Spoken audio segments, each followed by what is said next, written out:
Shall we get started? Yes. Okay, I'd like to welcome everyone again. Like Allison said, thank you for being here on a Saturday afternoon. My name is Amara Anoniwu. I'm the Housing and Homelessness Outreach Coordinator for Lake Avenue Church. And I'm happy to say we are committed to being part of this coalition, and I will be moderating for you today. This is the first of a series of conversations as we seek to get community input for updating Pasadena's housing element due in October of this year. Next slide. I love that picture. And so we just want to give a thanks to all of the organizations that that are co-sponsors for this event. Thank you so much for coming alongside us. Next slide.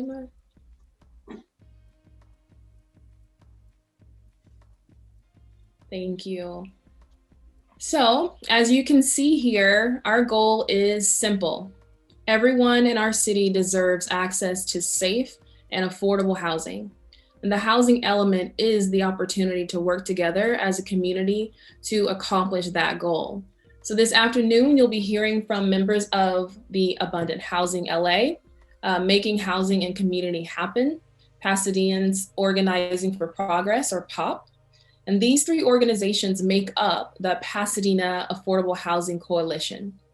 We want this initial meeting to give you a great context for the history of housing and the impact that the housing element has, so that you are further equipped to get involved and to spread the word.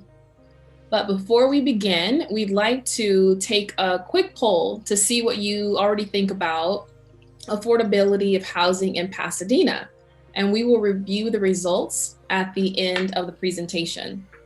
So just a few moments, let's see you guys and your answers. See it populating, good job.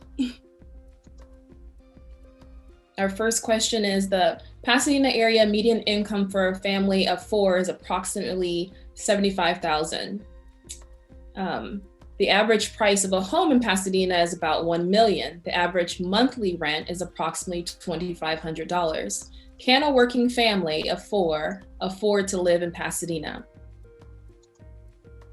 It's yes or no. Excited to see what you guys think.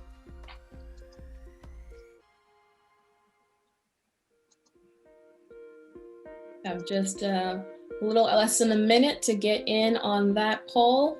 Looks like we're about 70, now 80% there. So make sure you get your answer in.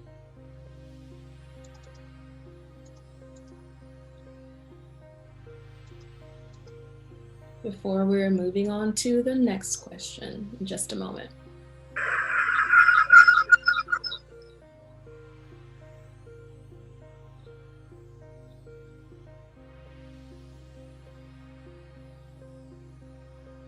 Okay, and you should see our next poll question up on your screen. Do you think Pasadena should make it a priority to build more affordable housing?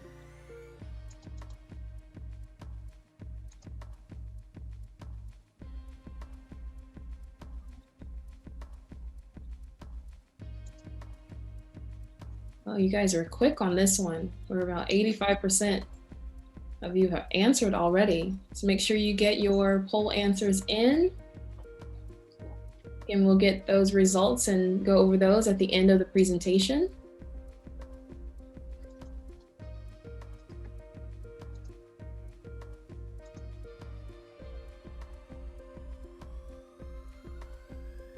Wonderful, 90%.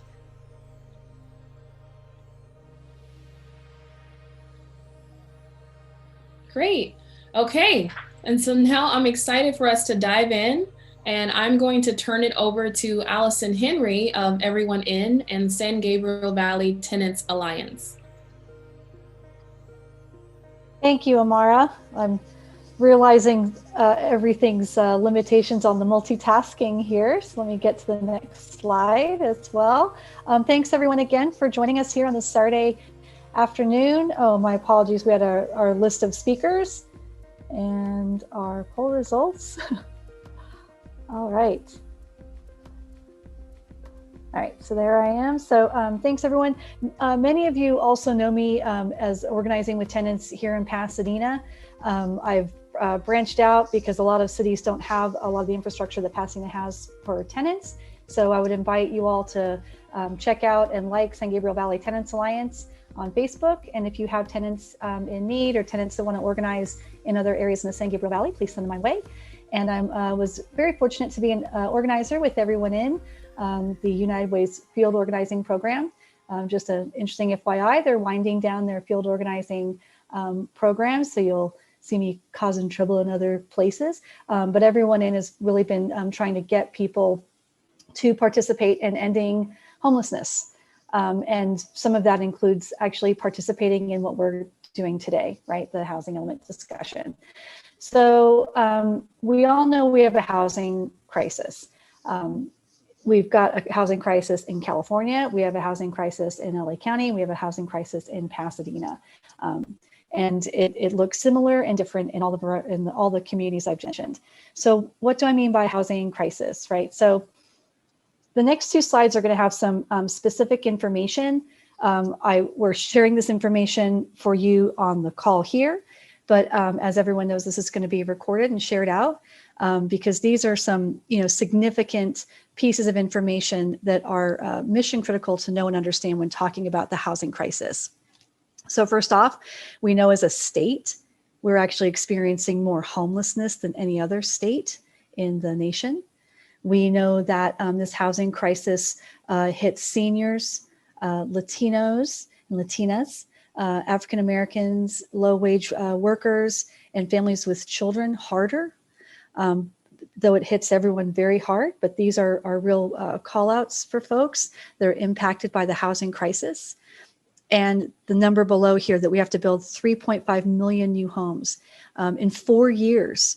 In 4 years to accommodate the current demand, what we have now, not anticipating, people coming into the state or additional folks being born, right? We know that the average rent in California is extremely high. Pasadena's average rent is about $2,500. We are seeing that coming down a little bit with COVID, not much, and it really only affects new tenants rather than people in their existing buildings. I have not actually heard of any tenant getting their rent lowered. We know that 54% of Californians are overburdened by housing costs. So I'll say that again, 54% of California renters, so the majority, are overburdened by housing costs. What does that mean? It means they spend more than 30% of their income on housing. And we know that 77% of extremely low income households in California spend more than half of their income on rent. And this is getting worse as we are hit by pandemic. We also know that rents have skyrocketed. So while incomes have dipped, if you feel like you haven't been getting ahead wage-wise in your job, here's the ugly truth. If you feel that your rent's been going up faster than your wage, here it is. So a minus 3% in median renter income on the left, and on the right, a plus 32% in median rent. I would also note that while this is impossible for working people and wages to sustain, this also hits our seniors really hard. While we're not seeing the same rent increases we were before the Tenant Protection Act of 2019, we are seeing rent increases that are outpacing seniors' incomes and what they're able to sustain. So when we think about who this is hitting hard, it's a pretty wide band of folks. We also know that our county homeless population is on the rise. We know that. I would lift up here at this point that because of pandemic and other, I'm sure, limitations, we're not doing a homeless count this year, y'all. So we know that 2020, January 2020, before COVID, we know there was a growth in homelessness, and it's all over the county, right? It's not only Skid Row anymore. It's moved out to places and bedroom communities in the entirety of the county, and this is a crisis. But without a count for 2021, we won't have as good a data. So I would just get that on everyone else's radar as well. Finally, a recent economic roundtable study looked at the housing crisis and then 2 years from now. And we're going to have an additional 52,000 people in LA County homeless. And I think that's a low figure. We know that we've got over 60,000 people unsheltered, right, in the county. So, knowing what's going on with the pandemic, all this stuff, this is a low figure. So this is a stark place where we're at. But it's good to know, right? In any plan, in any movement forward, you must have an honest State of the Union to make the best plans and use the best ideas going forward. So with that, I think I'll be passing it over to my esteemed fellow organizer and activist, Jill Shook, to take her next part of the presentation. Thank you.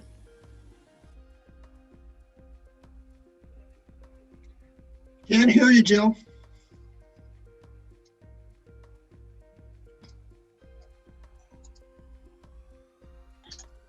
So Allison, thank you. I always love hearing you present. I learn something new every time, so thank you for that. I am getting myself connected here.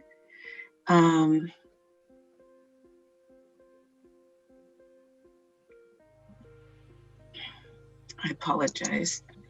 There we go. So what I want to start with is just mentioning to you that this is actually the third housing element that I've combed through in detail with others equally as passionate. In fact, some people on the call today.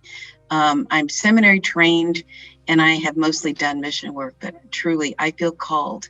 And I see that this kind of deep dive into city planning is deeply spiritual work. People like me have a lot to repent of. The legacy of segregation is real. Books like The Color of Law help us to see this. About 65% of our city had racial covenants. So essentially homes could never be bought or sold by people of color until Martin Luther King helped us pass the Fair Housing Act in 1968. But there's still a legacy of many things that need to be undone. While property values were soaring without fear of any Blacks nearby, the northwest part of our city where Blacks could purchase had to start their own bank to have access to loans. All the while other factors displaced whole Black and Latino neighborhoods due to urban renewal, which in effect was Negro removal.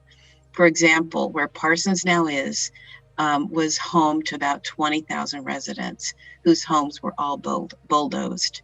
Friendship Baptist is a remnant of what was once part of a thriving Black and Latino community in that area. After urban renewal came the 1956 Highway Act, which provided funding to displace more folks to make way for the 210 freeway. The average price of the home at that time was around $85,000, but folks were paid about $75,000, not enough to stay in Pasadena. As a result, our city has lost over half of our Black population, and too many people of color are ending up in our streets. Blacks are the majority of those who are experiencing homelessness as a consequence of long shadows of unjust housing policy and land use policies. With the affirmatively furthering fair housing, which is now part of the housing element, we have the opportunity to further address this. Next slide, please. A growing number of our city has become renters. In fact, 58%. Homes are just too expensive for the average cost, with the average cost of homes at $1 million each. There was 527 folks experiencing homelessness in Pasadena's 2020 count. So keep in mind that these are not just numbers. They're people with feelings and needs just like ours. Some may even have been our neighbors. There was a question added to this last homeless count regarding people's origin, and about half of our homeless neighbors indicated that they were from Pasadena. In fact, some have lived here for over 30 years. About 700 students in our city are also considered homeless. This figure is calculated. It's a different methodology than the city's counting those that are doubled up. So it's not uncommon to see 4 and 5 families in one apartment in order to make ends meet. There's one home that I could take you to today that has 10 families living in it. This is not healthy, especially for our youth. I helped start an after-school program called STARS at Lake Avenue Church, and many of the youth involved were living in apartments that were being flipped out from under them, with landlords selling them. So we learned about the Agape Court affordable housing complex, and this safe environment, after moving kids in there, with parents only spending 1/3 of their income on housing, caused them to thrive. And today, all of them have graduated from college and completely break that cycle of poverty. Seeing the transformational power of affordable housing woke me to become involved in affordable housing. When the figure of 23,000 on our Section 8 waiting list for the city of Pasadena was presented to the city council, Jean Masuda, who represents East Pasadena, said there must be too many zeros in that number. But our housing director, Bill Wong, made it clear that it was accurate. With such a high number, we should not lose heart, but do all we can to address the crisis. The housing element allows us to do that, to plan a city that works for everybody. Next slide, please. We need to consider how to look at some very targeted development along transportation corridors, and to get creative with ideas like allowing housing in empty office buildings, or over 1-story stores like CVS, or ADUs over garages. And even filling in that ditch where the 210 and the 710, the stub, they call it, we could do all kinds of affordable housing that could undo years of displacement and disparity, and at the same time create a beautiful, completely sustainable community. I can tell you from my prior experiences of working with the housing element that it takes imagination, bold courage, and patience, anything worthwhile, like making sure our children can live in our city and that all of us have a place to call home, is so worth it.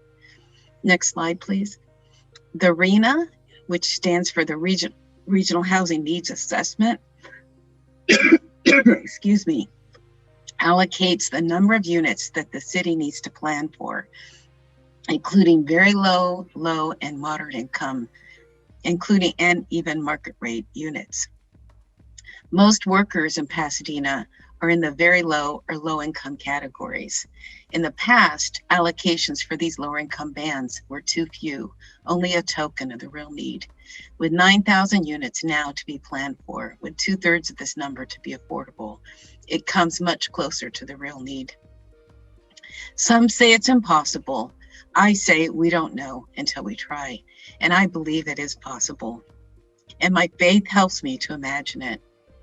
If we want a city that allows all of us to have a chance to thrive, then together I believe we can figure this out.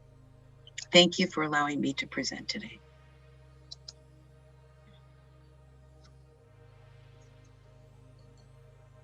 All right, thank you, Jill. My name is Margaret Munoz. I'm a community organizer with Abundant Housing LA. So Jill introduced you all to the Regional Housing Needs Assessment, which sets the allocation of housing units for the housing element update. Now we're going to explore these in detail. Next slide, please.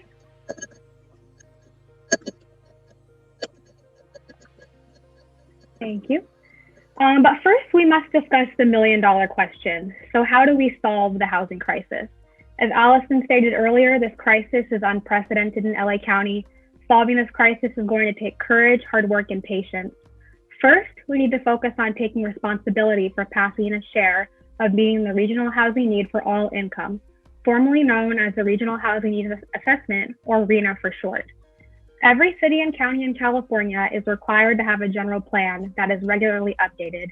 As part of that general plan, each city must have a housing element, which plans the future of housing for the next 8 years. The housing element must be updated to plan for meeting the assigned RHNA target over that 8-year period. Pasadena's assigned RHNA target for the next housing element cycle is 9,409 new units. In addition to planning for these units, there is also the opportunity to include broad policies in the housing element. Some policies that could be included are those targeting tenant protection, homelessness reduction, displacement prevention, and pathways to homeownership. Next slide, please.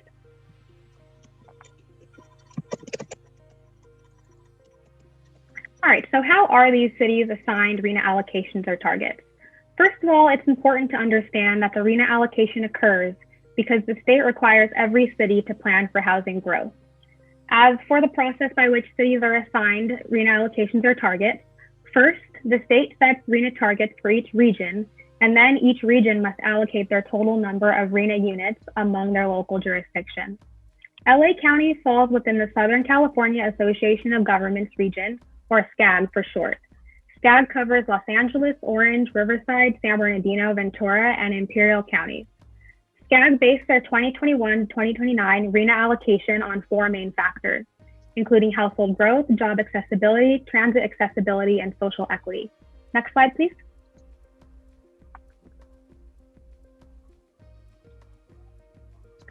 So based on these 4 main factors, Pasadena's RHNA allocation is 9,409 new units. As you can see, 5,960 of which are affordable units, ranging from very low to moderate income. This means that about 63% of the RHNA allocation are affordable units. So this total new unit allocation is a more than 250% increase from the 2014 to 2021 housing element update cycle, which only allocated 2,589 total new units to Pasadena. Next slide, please.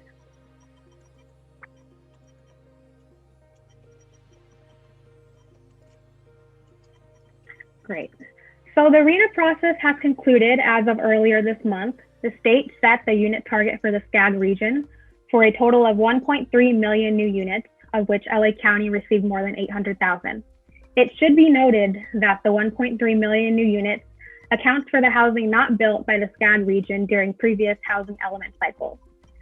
SCAG approved their formula for RHNA based on the 4 main factors and finalized the RHNA allocations for each jurisdiction. In September 2020, the Pasadena City Council voted to appeal its RHNA allocation, and this month the appeal was denied. Pasadena's RHNA allocation is now final. Next slide, please.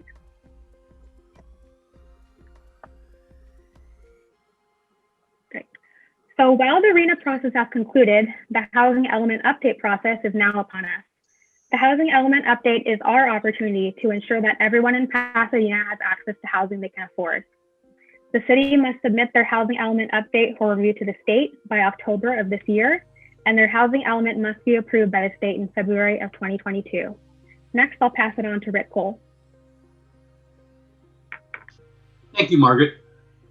We're going to talk about the housing element, which is really the heart of why we organized this meeting here this afternoon. Let's go to the next slide.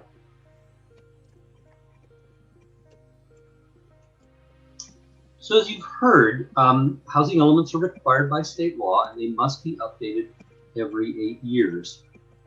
In the past, housing elements didn't get a lot of attention.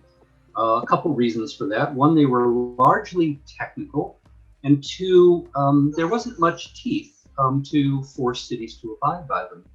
But that's changed dramatically, and primarily because of changes in state law. 2 of the most important are increasing focus on reducing greenhouse gases, which means cutting down those long commutes. Instead of building housing on the far fringes and expecting people to commute back to their jobs, SCAG is saying we need to put the housing where the jobs are. That will reduce greenhouse gases and cut down on the impact of these long commutes on families and the time that people have in their homes. But there's also new requirements that the housing element not just take place with the people that pay attention to these things, activists, realtors, developers, planning commissioners, but in fact the whole community. And in fact, cities are now required to make a diligent effort to reach out to renters, to low-income seniors, to Spanish speakers, to young people. That's a big order, and the state requires it. Next slide.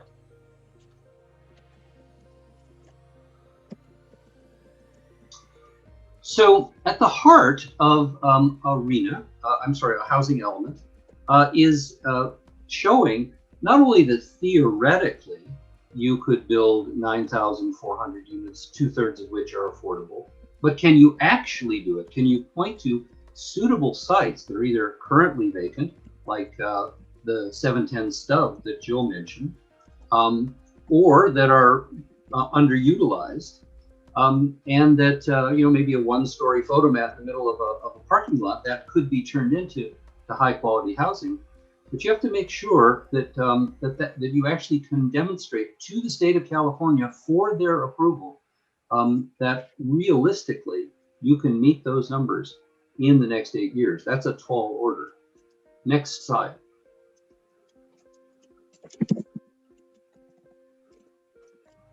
And I've mentioned that the state has gotten tougher. And one of the ways in which they've gotten tougher is they've said, if you tell us that a site could accommodate 34 units, and then when the project is finally approved, it only has 24 units, well, then you're 10 short, and you've got to make up for that somewhere else. So they're going to be much more rigorous in their analysis. Another thing is if you say, well, we'll build 1,000 accessory dwelling units in people's backyards, people will go to that. But if you've only been producing 25 a year, the state's going to say, well, how are you going to get from 25 a year to building 1,000 in 8 years? You're going to have to demonstrate that you have the program, the funding, and the policies that will make that really happen. So next slide.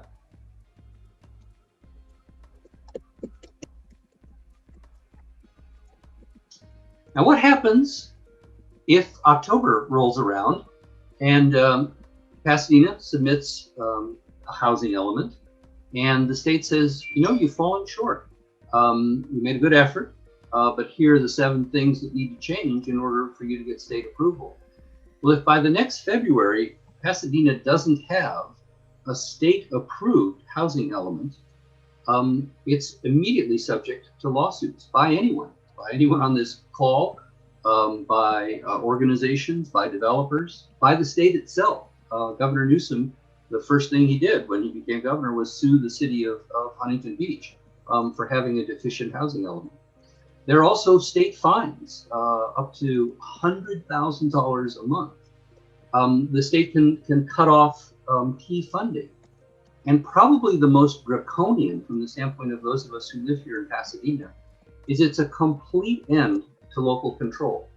Because if we don't have a compliant housing element as of a year from now, a developer can come in, and as long as they have 20% of their project has affordable housing, they can build anywhere in the city, regardless of the zoning laws.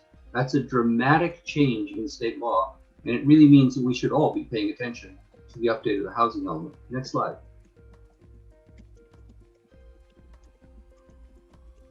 So where do we go from here? Next slide.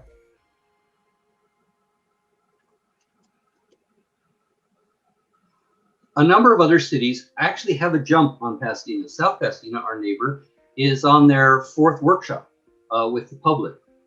We have not yet announced workshops. There have been some discussions at the Planning Commission, and a consultant has been hired.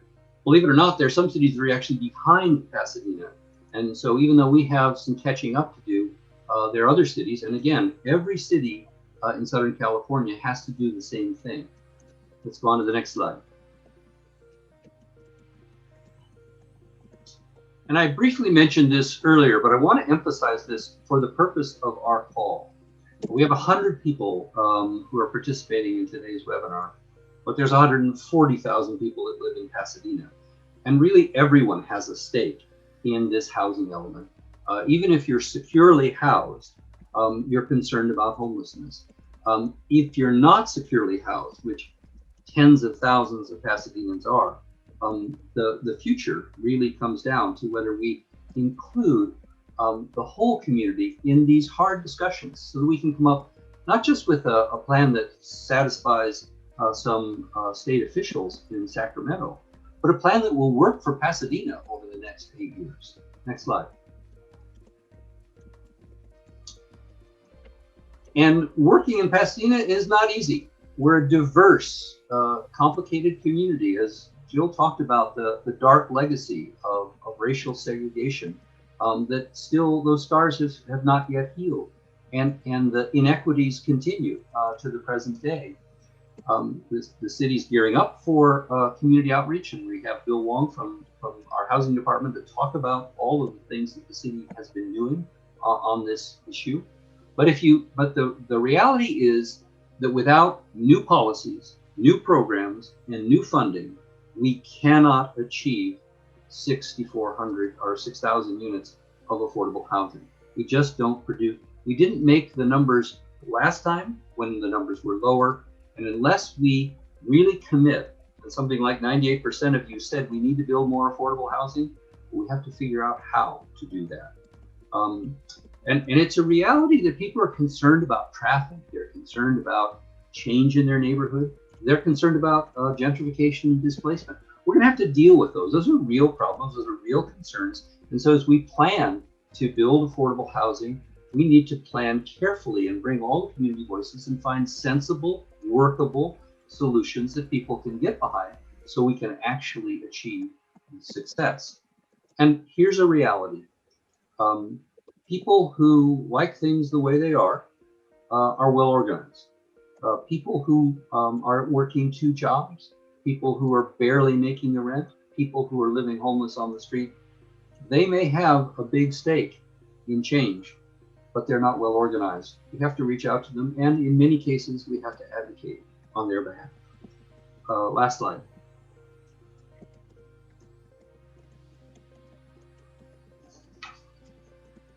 Now, here's the opportunity. If we work together as a whole community to find out where this housing can happen, how it can be fair and equitable, how it can meet the needs of people who live in our community and people who work in our community, that's a huge step forward.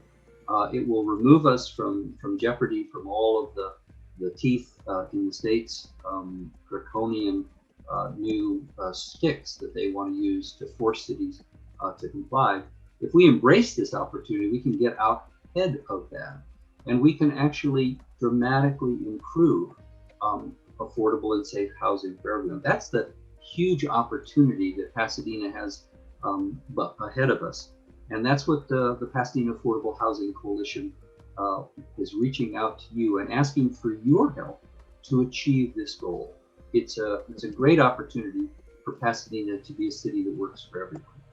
And I think now it's my turn to turn it back over to Amara. Thank you to every panelist. Thank you, Rick, Allison, Margaret, and Jill for presenting. We are now going to move into a time of Q&A. So I see that you've already been populating the Q&A with your questions. While you think of more questions and put those into the Q&A feature, we are sharing the results of the first poll. So take a look at those and see how your answer is measured up in this population. And we will move into a time of Q&A. Anthony? Okay, yes. The first question that came up was by Michelle White. And she posed a really good question, which was, how do we plan to organize very low income workers and people of color in this housing element work? And particularly this question is addressed to Bill Wong. What about dealing with issues like rent control that are very important to our low income? Maybe we should wait to ask Bill questions till after Bill's had a chance to. Right. Okay. Well, then anyway, those are that's the first question. How do we engage low-income people in our city so they have input into this important process that's going to affect them? Yeah, and I think that we've talked about the urgent need for that. It's required by state law. The question is how, and I think we on this call in the Pasadena Affordable Housing Coalition, all the groups that are affiliated with us, and we hope to recruit more, and the city share a joint responsibility to reach out to folks who speak Spanish or who are new to the community or who are working multiple jobs, who need childcare to participate. And of course, all this is more difficult with COVID. It's not like we can just knock on doors and invite people over to the church down the block. A lot of folks are technically challenged, and so Zoom calls are not going to reach everyone. So this is a big part of the challenge. It's not just coming up with a good housing element, it's making sure that people are participating in that in an equitable way. That also kind of brings to the second question, if I could just jump ahead, Anthony. On RENA numbers, on people expected to move into the city. That's actually a little bit of a misnomer. It's also a question from Michelle White.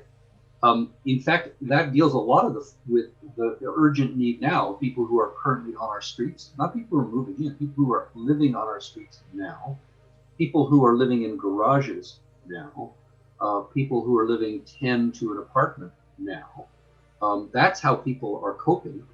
Plus people who are commuting to low-wage jobs in our city, people that worked in our hotels and restaurants when they were open, and we hope when they reopen, the people who work in service jobs, the people that in many cases teach our children.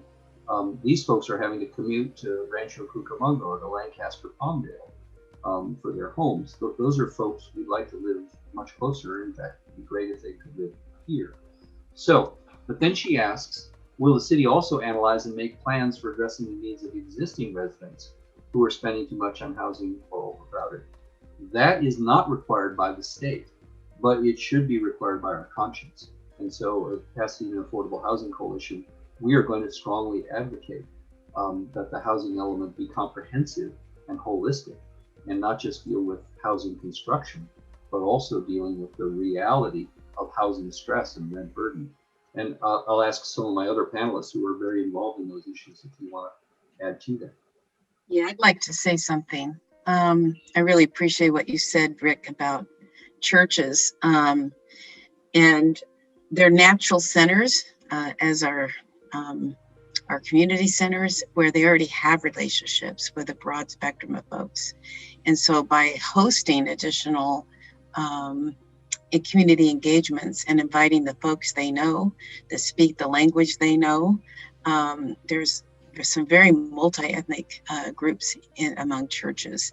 And so that's I think a way to multiply the outreach and making sure when David Reyes, who's head of planning, met at the community center that's one of the Black churches on North Fair Oaks, he looked around, he said, this would be a perfect place for a housing element engagement, So I think by asking churches if they want to host it and invite the neighbors and people they know, it could really be exciting in expanding the outreach.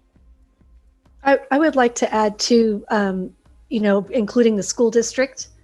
Yeah. We know that there's been an adverse effect to school district enrollment because of housing costs.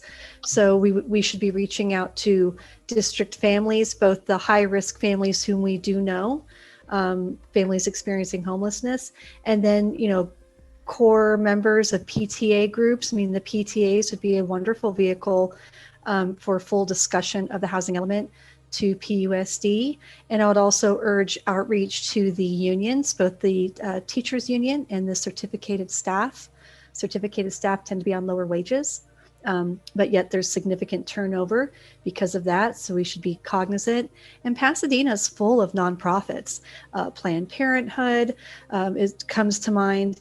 And, nonprofits are notoriously they pay their folks a little bit lower because they are nonprofits.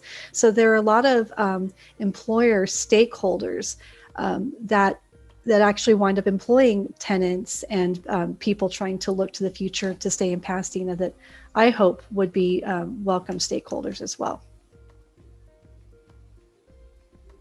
Okay, there's another question that's come up about accessory dwelling units, and they're sometimes called ADUs, and they're a way to have sometimes below market rate housing produced with general infill. Would anybody like to address ADUs, to talk about those in context of the housing element?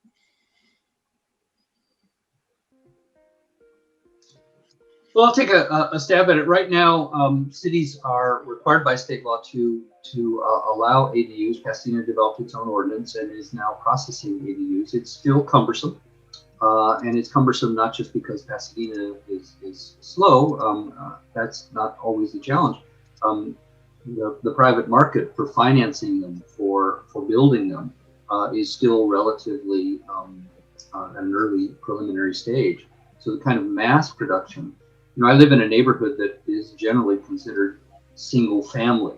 And yet we have, going back to the 20s, 30s, 40s, particularly in the 40s when we had a similar housing crisis because of World War II, a lot of people added, legally and sometimes illegally, very handsome and usable ADUs in their backyard.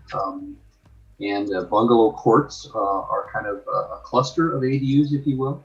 So there's a great opportunity for Pasadena to evolve gracefully in units that will barely be noticed. Because if you walk through Bungalow Heaven, which is a gorgeous neighborhood, you have to look. You have to kind of crane your head around and see in the back the accessory dwelling unit. So that's a great opportunity for us to add hundreds of units without having very much impact on community quality of life. If anything, potentially some positive impacts of seniors being able to stay in the neighborhood that they've lived in without rattling around in a big house, more affordable,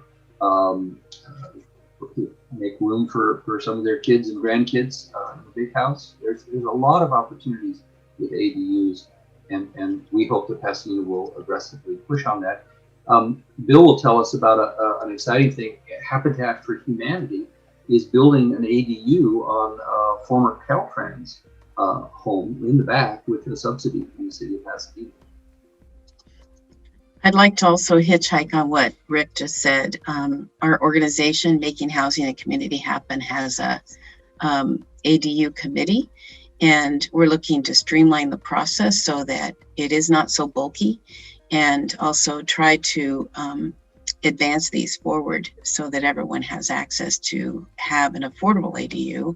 And one of the things that was interesting in the last housing element, they had to do all these studies to determine how many ADUs existed in the city, and there's just a lot of research that had to be done, and it wasn't getting done, and there was no dates and deadlines. So we called the state, and during the last housing element cycle, after the city had already submitted it, signed and sealed, and we said we feel like it needs to be sent back. There really needs to be more dates and deadlines.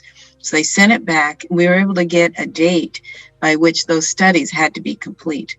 And as a result, they finally did the studies, and today we can have 2 on a lot, not just inside the house, but also outside the house. And it's a great opportunity. So if you're interested in joining our ADU committee, let me know. You can tell us through chat, but it's just a huge, huge opportunity that really preserves our neighborhoods and helps homeowners get extra income and so forth and stay in place. So I think Bill wanted to say something too. Bill Wong.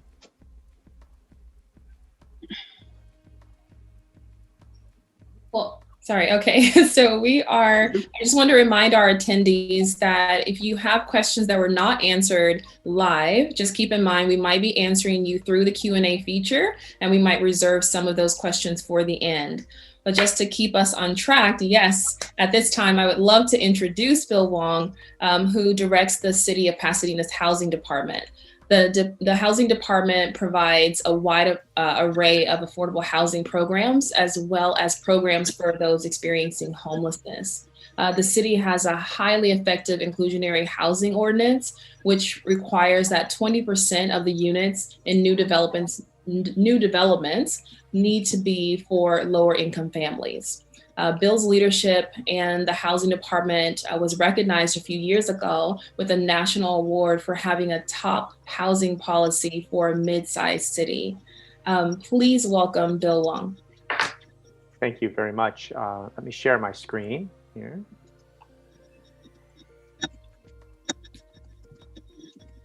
And I hope I'll be able to answer a number of the questions. Firstly, David Reyes, who's our planning director, couldn't be here, and the housing element is a planning document. Even though it's about housing, it's a planning document. So it is prepared out of our planning and community development department. And so he's asked me just to point out how folks can participate in and find out more about the housing element process. So if they go to the planning and community development department's website, the easiest way to find out about the housing element is go to this little drop down menu here, and there's the housing element update. And you get this page on housing element update, and then there's a button here called share your thoughts. So this will show you where there are opportunities, community, outreach, which will be Zoom meetings, I presume, will be scheduled for updates and to solicit input. So he just wanted me to point everybody to that. And then there's documents here for things to read, and there's something here that talks about the need and the RENA numbers and so on and so forth. So they have a whole page, the housing element update, for folks to interface with the planning department on. Okay, so let me just close this and bring up my PowerPoint here. So thank you for having me here. I just have a few quick slides to go over. I think I have 10 minutes. And it's really just to sort of present, what we have in place and what we plan on doing in the future. So, here's the housing element. This is the information, the link to the housing element update page. Okay, so producing affordable housing. As Allison mentioned, we have a housing crisis because increases in income have not kept pace with increases in housing costs. So this is the crux of our housing crisis. And oops, let me see, get rid of this. And so this is the crux of the problem, right? Incomes have not kept up with housing costs. So the solution, the best solution, there are many things that we can do about this, but the very best solution is to tie those two things together. And that's with what we call long-term deed-restricted housing. This is where incomes, where the housing cost, the rent, or the sales are tied to the income, the median income, or some level of median income. And those two things are always tied together, and they stay tied together for long-term, 30 years, 55 years, 99 years, in perpetuity, long-term. So that's the way to directly address the cause of the housing crisis. So rent subsidies, which the city has, and rent control, which the city does not have, they don't do this. They don't directly tie those two things together. Not that they're not useful, but they don't directly tie those two things together.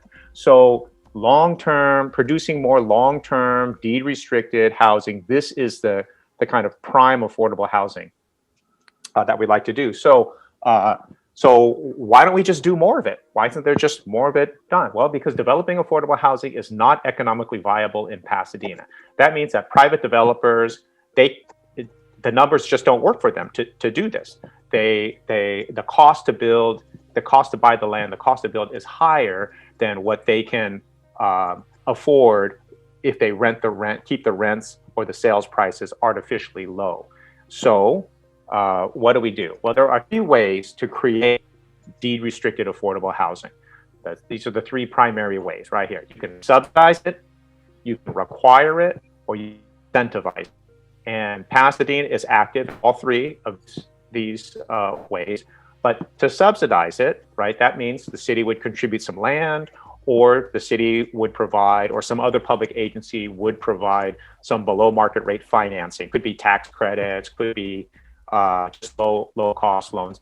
The problem with this is there's limited numbers of amount of city-owned land. There's limited amount of subsidy dollars. So we're not going to subsidize our way out of the affordable housing crisis unless this amount goes up tremendously by magnitudes and magnitudes. Okay. So the another way is to require it, and the city has been very active with the inclusionary housing ordinance. Most cities in Los Angeles County do not have inclusionary housing. but Pasadena has had it, and it has directly produced about 600 units so far, with another 500 units indirectly produced. That is, developers that have paid the fee, that money has gone to produce more units. And then we could also, affordable housing can be incentivized, and that's by things like density bonuses and property tax waivers. All right, there's talk about the homeless numbers in LA County, absolutely a crisis. So this just shows the history in Pasadena. So Pasadena are these blue bars.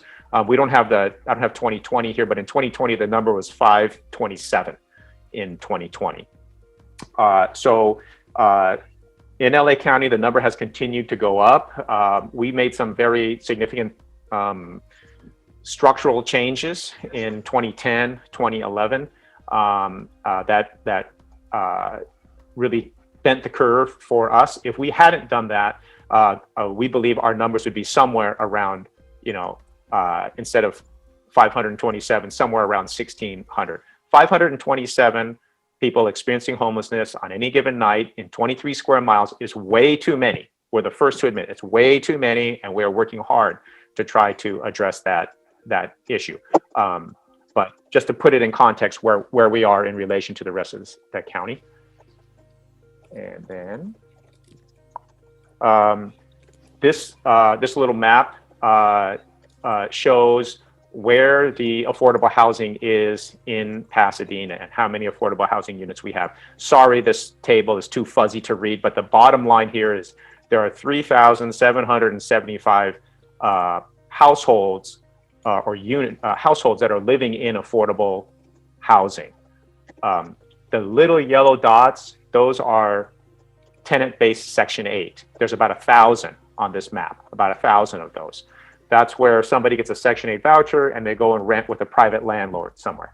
The bigger dots and the colored dots, like these colored dots over here, if you look at the map over here, those are the existing deed-restricted units that I've been talking about. These are the ones that exist, and there's about 2,700, 2,800 of those in the city. And then these numbers, there's 15 numbers here, like number 5, number 1, number 14 here. Those are projects that are currently in the pipeline. We have 15 projects currently in the pipeline, totaling almost 900 additional units. Okay, and let me just show you, here they are. This number down here, the total is 902. If you add all of those up, it's 25 short. That's because there's another small category that I didn't include in this table, just so you can read, but there's an additional 25. Those are ones that just got completed, just recently were complete, like our Decker Court project, some of you may know. But anyway, we have a number of projects scattered throughout this, spread out throughout the city. Oops, sorry. Spread throughout the city. These are the council districts. And they include projects that are new construction. So this is like a vacant site, new affordable housing is being built there. We have a total of about 400, almost 450 new construction units. There are some that are acquisition rehab projects. So these are existing buildings. They're not affordable, but they're going to become affordable housing, long-term deed-restricted affordable housing units. We have about 122 of those. And then we have existing deed-restricted units that are older, that are being refinanced and rehabbed with a substantial rehab to preserve these units and keep them in place. I think everybody would agree it doesn't make sense to let our existing affordable housing stock become uninhabitable while we try to build new ones. We need to do both. We need to build new and keep the existing stock in good, decent, safe, and sanitary housing. We have about 208 of those. And then we have inclusionary units. These are the ones built that are going to be built under our inclusionary ordinance. We have about 125 of those. So total 902 if you add another 25 units that were just built. Interesting thing, because we're talking about, there's a lot to talk about RHNA. These ones right here, which I think we will all agree are important, affordable housing units, these won't count towards RENA. The preservation units and these existing buildings or units that are acquired and convert market rate units that are converted to affordable housing, even though they are long-term affordable housing, they don't count towards RENA. So there's a lot of important things that we do that don't fall within RENA. RENA is just one aspect of what we do. And then lastly, I would just like to say the way this table is organized is they're based on sort of the progress of these projects. These are all very real projects. So these projects here, these are all under construction, okay? These 5 here, the city has already taken an action or committed funding to them. These other ones are in pre-development, but it means the land has already been bought. They're already going through the entitlement process. These are real projects, okay? So all of these 900 units, these are very real. They're all long-term deed restricted units. We hope to, in the next year, we have, potentially several hundred more that can get into this onto this pipeline, and we hope to help them move them into that onto the pipeline list. But this pipeline list is only very real projects, not conceptual ideas. These are very real projects. Okay. And as I mentioned, building affordable housing, units that meet RENA, that's not the only thing that we've done. There's a lot of other very important things that we've done to support affordable housing, to support tenants, to prevent homelessness. And here are just a few quick things that we've done recently. So we've strengthened our tenant protection ordinance to protect renters. We've strengthened our inclusionary ordinance so that it can produce more units. We've done a number of things, and I put them in red, that are related to COVID. And these all had to be done very fast over really like the last 9 months. We initiated an emergency eviction moratorium. We increased funding to the Housing Rights Center to deal with landlords that might try to improperly displace or evict tenants, and also to provide some legal representation in the case of Project Room Key. This is where we housed over 100 of our most vulnerable homeless, most vulnerable COVID vulnerable, unsheltered, mostly unsheltered homeless individuals into motels for many, many months. We spent $1 million on emergency rental assistance. This is to help low-income renters with their back debt. And then we've done a lot of hygiene things related to those living out on the streets. We have weather-activated motel vouchers that are actually in place right now because of the weather. We funded the services for a safe haven program. That is a program, a faith-based program, being initially started with All Saints and First United Methodist Church. We have initiated an ADU pilot program to help to provide financing to incentivize the creation of new ADUs. And we have a shared housing demonstration program. And then lastly, just some of the upcoming things. A lot of these are subject to city council approval. So, but these are things that we're working on. LA County is going to come out with a new rental assistance program. City of Pasadena so far is not going to get any direct money. So we will work with our renters to let them know about the county program and encourage them to participate in the county's program. We hope to come forward with a very exciting program, moderate income, to address the moderate income range for rental housing. Sometimes people call it the missing middle, middle income, missing middle housing, because there's not a lot of resources there. So we hope in the next several months to come forward with a sort of a bold plan for that. We are rejoining the San Gabriel Valley COG, and there are some exciting things that are happening region-wide, and we think region-wide is what happens region-wide is very important. Homelessness is not just a Pasadena issue. So we'd like to support other cities, and we have been actively supporting other cities. They have a Project Home Key, very exciting. 4 motels were acquired in the San Gabriel Valley, 2 in El Monte, 1 in Baldwin Park, 1 in Hacienda Heights, totaling over, it's a couple hundred new units. Most of them will be used for emergency shelter first, and then converted to permanent supportive housing later. And then the San Gabriel Valley COG is procuring a consultant to do a CAHOOTS-like study. CAHOOTS is a famous program up in Eugene, Oregon, that has a nonprofit organization that responds to mental health crises rather than sending law enforcement. And then we have some ideas for 2 other pilots for the ADU program. We have to relocate our bad weather shelter, since the place that they've had it for many decades actually is not available any longer.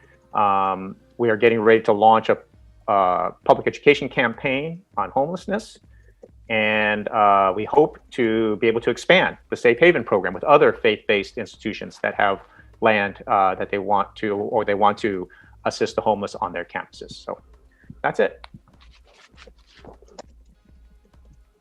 Thank you very much, Bill. And we're going to now move into our second Q&A period. So we're going to address some of the questions you have here in the Q&A feature. And so Anthony, I'm going to turn it back over to you. Okay, well, I've been typing furiously because there have been so many questions. It's hard to know where to begin. One of the very persistent questions has been about traffic issues regarding affordable housing. Does anybody want to talk about how affordable housing affects the traffic patterns? Well, I think that the focus really is on housing, and sometimes we think that that housing produces traffic. Again, if you have 10 families in an apartment, finding decent housing for 10 families doesn't increase the traffic. And much of the traffic, particularly here in the center of our city, is pass-through traffic and commuter traffic. People are coming to shop here, people are coming to work here, people are coming to our educational institutions, our hospitals. And affordable housing, typically, because of the nature of people's income, have fewer cars. People rely more on public transit, who are seniors or who are young families or who are low income.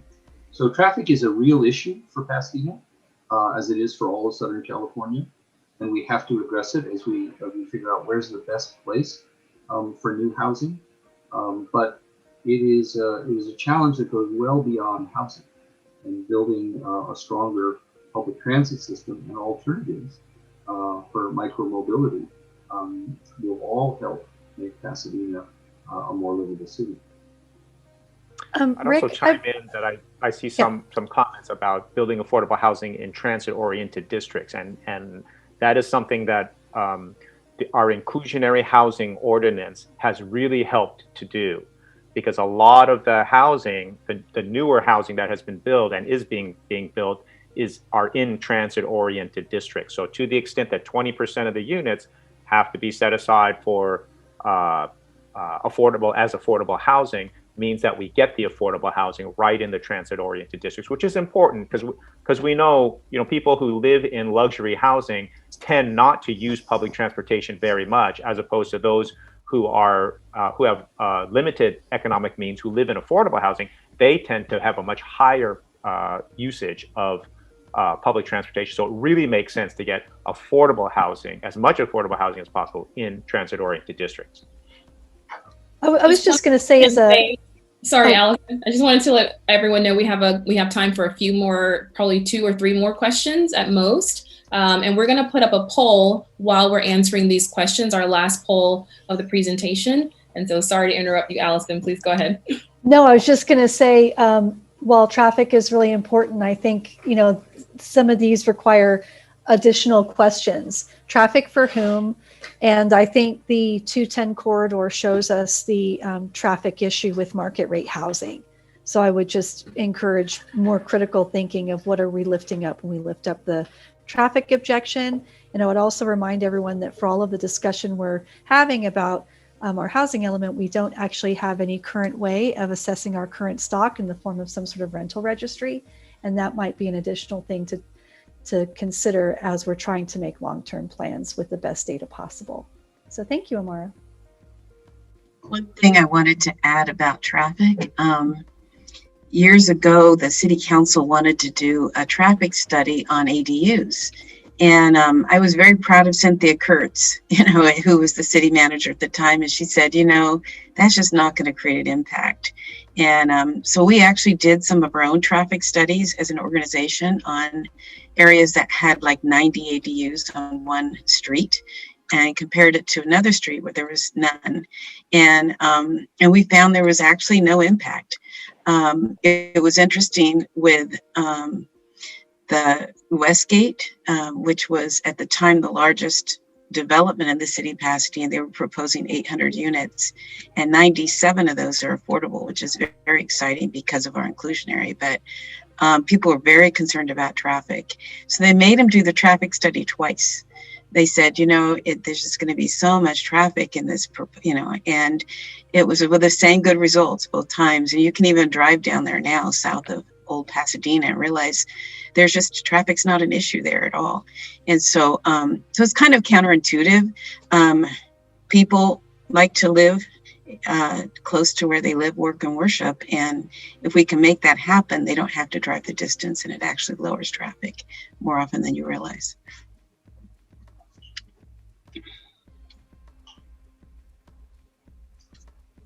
Anthony, as you're scanning some of the questions, I've been doing the same and trying to answer some. Okay.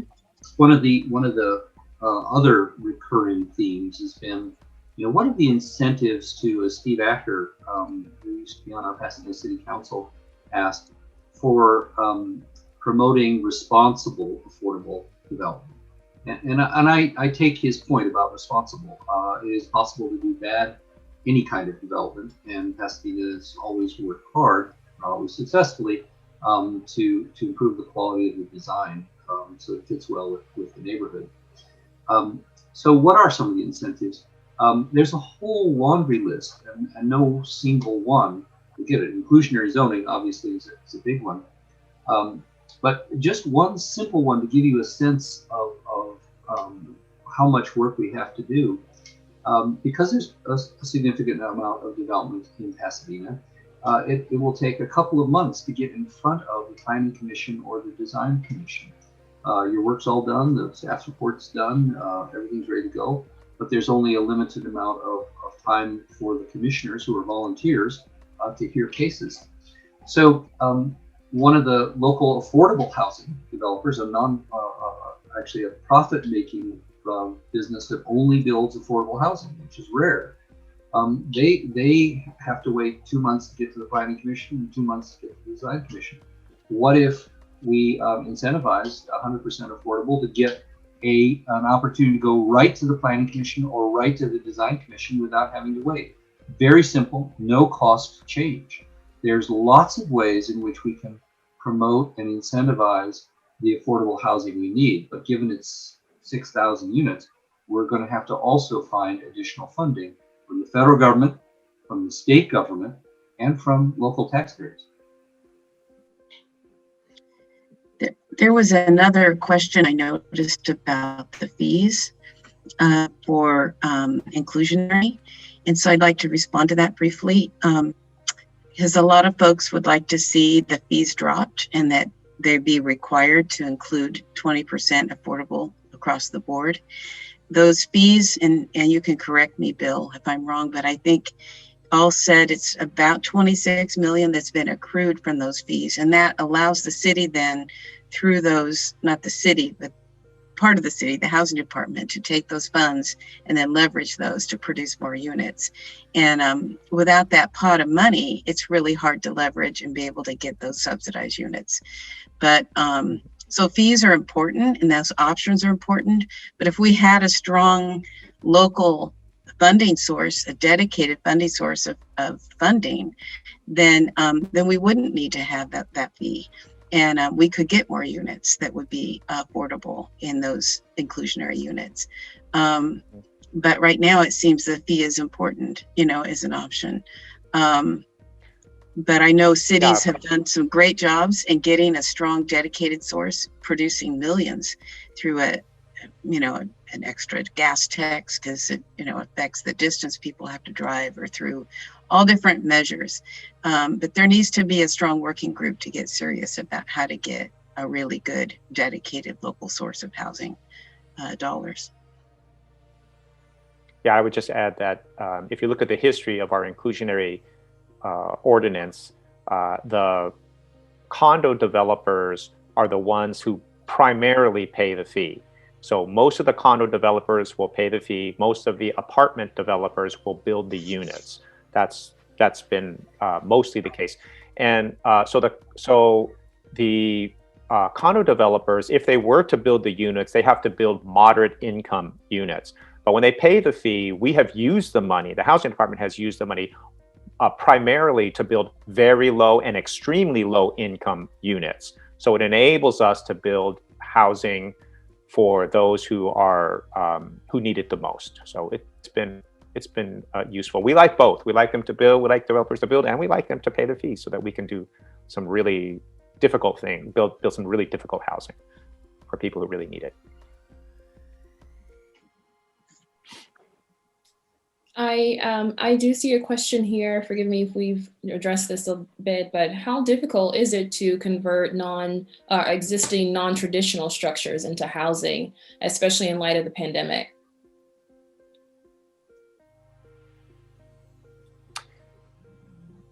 Well, adaptive reuse is something that's been around for a long time, where, as long as it's allowed by code, non-residential buildings could be developed into housing. I was part of the first adaptive reuse project in downtown LA before I came to the city. And that took office space, old historic office space, and converted it into loft housing. And it showed there was a tremendous desire for that, and so that's been done. So there are opportunities.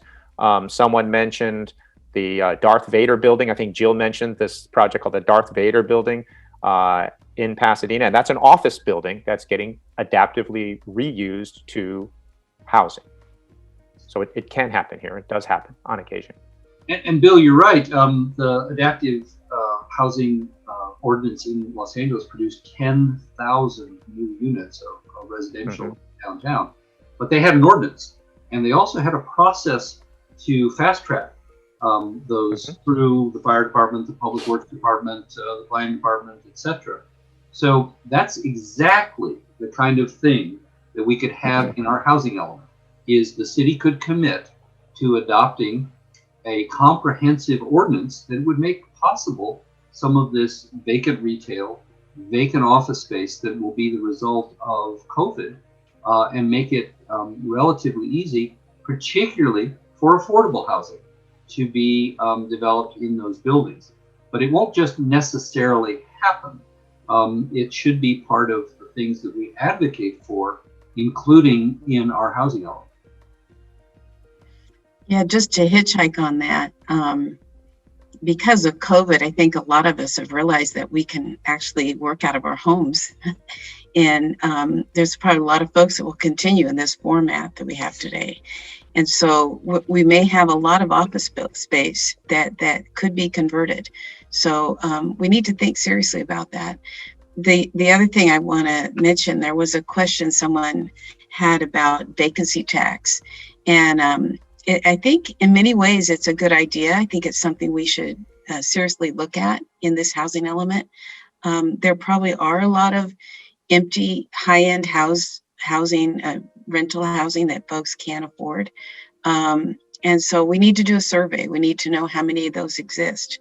Is it actually viable to think about making some tax on those landlords to make sure those units, maybe that they be, set aside for Section 8. I don't know, but there has to be some way to put those to use. And we've got a lot of empty properties that are just sitting there. And so maybe we could look at those and there'd be some kind of tax that could maybe result in a local funding source for affordable housing. I don't know, but there would be a nexus there, I think, and it's something that John Kennedy brought up in one of his public meetings, and there seemed to be a favorable interest in looking at this. So, Jill, I just want to because anyone who's known me has known I've been banging on about a vacancy tax. I think as you drive around the city, people would be really surprised to learn what buildings that are in good shape have vacancies, where the landlord is holding out for market rate rent and waiting several months. A unit in my building was vacant 6 months. But we've also got dilapidated properties in our city that is sitting on valuable land. In some cases, I know on my street on North Los Robles, it had been a big house that had housed 8 vulnerable seniors, was sold and is now totally abandoned.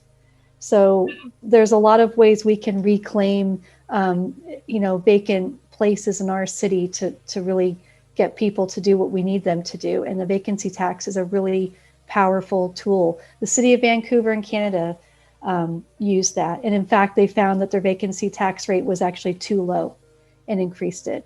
But there are lots of creative tools out there for us to use in the city of Pasadena. Mara, as we switch from answering questions here, I think it's really important to keep in mind there's just been a tremendous number of good ideas, good questions raised in the chat and questions and answers. This is exactly what our coalition is advocating for, is a robust dialogue in which all of the smart people, caring people in Pasadena can actually weigh in and develop together a good housing element. That's why we had today's webinar, and that's why we're really happy to have 100 of you weigh in. And there's lots of opportunity for us to capitalize on the good ideas that you've floated and the good questions you've asked. That's absolutely right. So as we are winding down here, we are going to throw up one more poll. And I just thank you all for your questions and for being so engaged. As Rick said, that's going to be needed. So we're going to throw up our last poll here. And I know what you guys are all thinking after hearing this tremendous information, because I've been seeing it in your questions. And that is, how do you get involved? Well, you'll see, first of all, you'll see some poll results from all of our polls in just a moment. But what do you do next?